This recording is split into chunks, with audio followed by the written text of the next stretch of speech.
गुलाबगंज नाम का एक गांव था, जहां जीतू नाम का व्यक्ति अपनी पत्नी शीला के साथ रहता था। जीतू गांव में खीर बेचकर अपना गुजारा करता था। जीतू की दुकान के ठीक सामने रवि भी खीर बेचा करता था। खीर ले लो, अच्छी मीठी खीर ले लो, खाओगे तो कटोरी चाटते रह जाओगे। मैं बेचता हूँ पूरी दुनिया की सबसे अच्छी खीर, स्वाद की पहचान, हमारी खीर की शान। आ जाओ आ जाओ। सभी गांव वाले सिर्फ रवि से ही खीर लिया करते थे, जिससे उदास होकर जीतू घर जाने लगता है। इतने में रवि जीतू को आवाज लगाता है। जीतू, अरे ओ जीतू, जरा यहाँ आओ भैया। क्या हुआ, आज कमाई नहीं हुई क्या? अब क्या बताऊं रवि भाई, जब से तुमने ये खीर की दुकान खोली है तब से मेरे पास से कोई खीर लेना ही नहीं चाहता है। समझ रहा हूँ भैया, समझ रहा हूँ। एक काम करो, खीर बेचना छोड़ दो और कुछ और बेचना शुरू करो, क्योंकि खीर तुम मुझसे अच्छी नहीं बना पाओगे और धीरे धीरे तुम्हारा काम बंद हो जाएगा। फिर अपनी घर वाली को क्या खिलाओगे? तुम्हारी सड़ी हुई खीर। जीतू निराश होकर अपने घर चला जाता है। जीतू की पत्नी शीला जीतू को देखकर उससे पूछने लगती है, क्या हुआ, इतने नाराज क्यों है?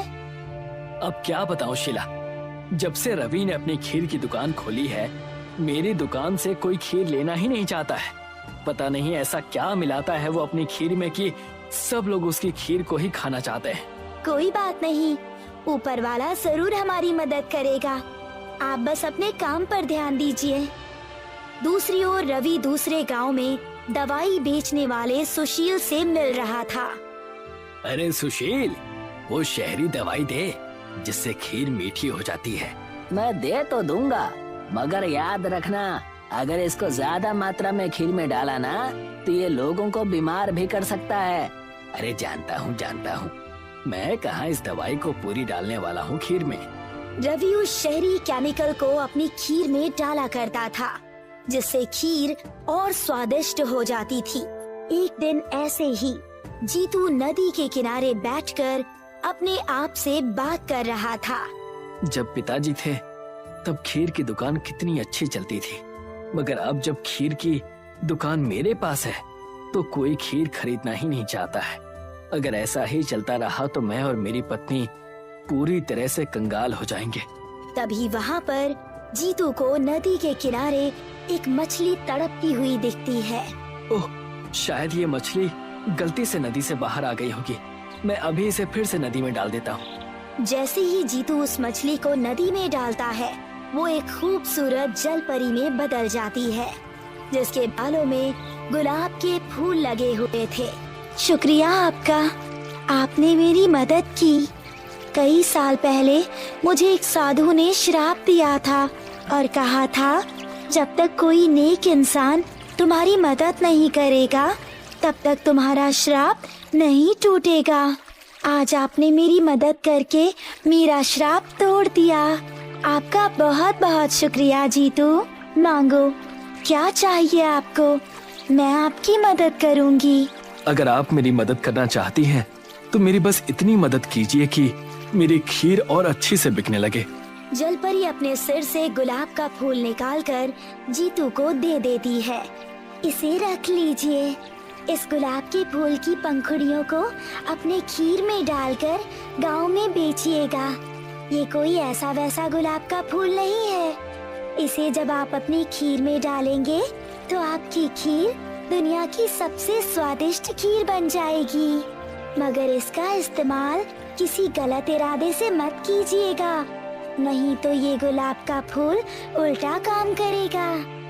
जलपरी ये कहकर चली जाती है और जीतू उस गुलाब के फूल को अपने घर ले जाता है। अगला दिन होता है। जीतू और रवि दोनों अपनी खीर की दुकान खोलते हैं। जीतू अपने खीर में उस गुलाब के फूल की पंखुड़ियों को डाल देता है। मीठी खीर का असली खजाना, गुलाब की खीर का जादू पुराना, स्वाद में भरा दिल को छू जाए, गुलाब की खीर सबको भाए। आओ आओ और गुलाब की खीर खाओ। ये कौन सी खीर है भैया, पहले कभी नहीं सुनी। गुलाब की खीर, ये तो मैंने कभी नहीं सुनी। चलो चख कर देखते हैं। दोनों ही आदमी जीतू की दुकान पर पहुंचते हैं। अरे जीतू, जरा ये खीर चखाना तो। कभी सुना नहीं गुलाब की खीर के बारे में। जी अभी देता हूँ। जीतू दोनों को एक एक प्लेट खीर देता है, जिसे खाकर मानो उनके होश ही उड़ गए हों। अरे ये तो बहुत ही स्वादिष्ट खीर है। मैंने कभी ऐसी खीर नहीं खाई। तुम खीर की बात कर रहे हो? मैंने इससे पहले इतना अच्छा कुछ खाया ही नहीं। भाई लाओ और 2 प्लेट दे दो। मैं तो आज खीर खाऊंगा पूरे दिन। लाओ भाई, मुझे भी 2 प्लेट दो। जीतू उन लोगों को गुलाब की खीर खाने के लिए देता है। धीरे धीरे पूरे गांव में जीतू की गुलाब की खीर की चर्चा होने लगती है। रवि ये सब देखकर दूसरे गांव में दवाई वाले सुशील के पास जाकर कहता है, अरे ससुरा, तुमने कैसी दवाई दी है? कुछ काम ही नहीं कर रही है। सब लोग तो जीतू के पास ही खीर खाने जाते हैं। कहीं तुमने इससे अच्छी दवाई तो उसे नहीं दे दी? कैसी बातें कर रहे हो भाई साहब? मैंने कोई दवाई वगैरह नहीं बेची उसे। और उसकी खीर की बात इस गांव तलक है। पता नहीं किस तरीके से वो इस गुलाब की खीर को बना रहा है। मैंने सुना है कि उसके पास कोई जादुई फूल है, जिसकी पंखुड़ियां तोड़कर वो अपनी खीर में डालता है। अगर ऐसा होता तो अब तक उसकी वो पंखुड़ियां खत्म हो गई होती। तुम क्या बात नहीं सुनते हो क्या? मैंने कहा वो जादुई फूल है। जैसे ही वो पंखुड़ियां तोड़ता होगा, तभी नई पंखुड़ियां आ जाती होंगी। अगर ऐसा है तो फूल मेरे पास होना चाहिए। बोलो, मेरा साथ दोगे? हाँ हाँ ठीक है, आता हूँ। मगर जो खीर तुम बेचोगे, उसमें मेरी भागीदारी भी होनी चाहिए। अरे बिल्कुल होगी, क्यों नहीं होगी। तुम साथ तो दो मेरा। हम मिलकर खीर बेचेंगे और उस जीतू को इस धंधे से बाहर कर देंगे। जीतू दूसरी ओर खीर बेच बेच कर धनवान हो जाता है। वो और उसकी पत्नी बहुत खुश होते हैं। तो एक दिन रवि और सुशील दोनों ही उनके घर के खिड़की के पास खड़े होकर उनकी बातें सुनने लगते हैं। देखिए जी, मैंने कहा था ना कि ऊपर वाला हमारी मदद जरूर करेगा। हाँ, तुमने ठीक कहा।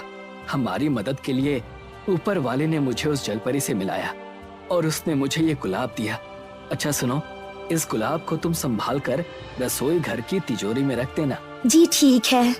चलो मैं चलता हूँ। जीतू अपनी दुकान में चला जाता है। देखा सुशील, इससे ये बात तो पक्की हो गई कि उसकी खीर उस गुलाब के फूल की वजह से ही इतनी स्वादिष्ट होती है। और तो और किसी जलपरी ने उसे वो फूल दिया था। अब आगे क्या करना है रवि? आगे क्या, अब बस हमें उस जादुई गुलाब के फूल को चुराना है और अपनी खीर में डालना है। मगर हम उस फूल को चुराएंगे कैसे? बस तुम देखते जाओ और वो करो जो मैं कहता हूँ।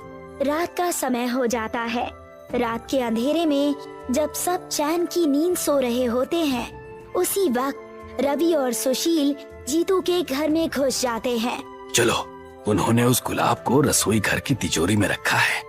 मुझे पता है। रवि और सुशील रसोई घर में जाते हैं। दोनों ही तिजोरी को खोलकर उसमें से गुलाब का वो फूल निकाल लेते हैं। देखो, यही है वो फूल। अब तो हम माला माल हो जाएंगे और आगे से मुझे लोगों को घटिया दवाई भी नहीं बेचनी पड़ेगी। दोनों उस फूल को चुरा लेते हैं।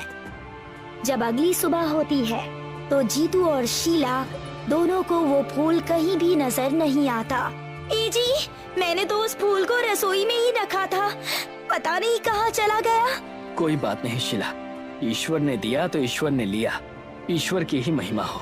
दूसरी ओर रवि और सुशील बड़ी सी कढ़ाई में खीर बनाते हैं और उसमें उस गुलाब के फूल की पंखुड़ियों को डाल देते हैं। खीर और स्वादिष्ट बनाने के लिए वो शहरी केमिकल को भी उस खीर में डाल देते हैं और पोस्टर लगा देते हैं, गुलाब की खीर। अरे वाह रवि, तुम भी गुलाब की खीर बेचने लग गए क्या? बहुत ही अच्छी बात है। लाओ फिर हम दोनों को एक एक प्लेट खीर तो खिलाना। हाँ हाँ, अभी देता हूँ। ये खीर उस जीतू की खीर से कहीं ज्यादा अच्छी है। रवि उन दोनों को खीर खाने के लिए देता है। खीर खाते ही दोनों का गुस्सा 7वें आसमान पर चला जाता है। मैंने अपनी जिंदगी में इतनी गंदी खीर कभी नहीं खाई। मैं कभी तुमसे खीर नहीं लूंगा। अपनी खीर अपने पास ही रखो। ये बोलकर दोनों ग्राहक वहाँ से निकल जाते हैं और रवि और सुशील दोनों गुस्से में आ जाते हैं। ये तो बिल्कुल अच्छी खीर नहीं है, सब इस फूल की वजह से हुआ। हाँ, सब इस फूल की वजह से हुआ है। रवि गुस्से में फूल को नीचे फेंक देता है। नीचे फेंकते ही जलपरी प्रकट हो जाती है। तुम दोनों स्वार्थी हो। अपने स्वार्थ के लिए तुमने ये फूल एक नेक इंसान से चुरा लिया। मैं तुम दोनों को नहीं छोड़ूंगी। तुम दोनों अभी के अभी बिल्ली में बदल जाओगे। जैसे ही जलपरी ये कहती है, दोनों ही बिल्ली में बदल जाते हैं और जीतू को वो फूल अपनी दुकान पर पड़ा हुआ मिल जाता है।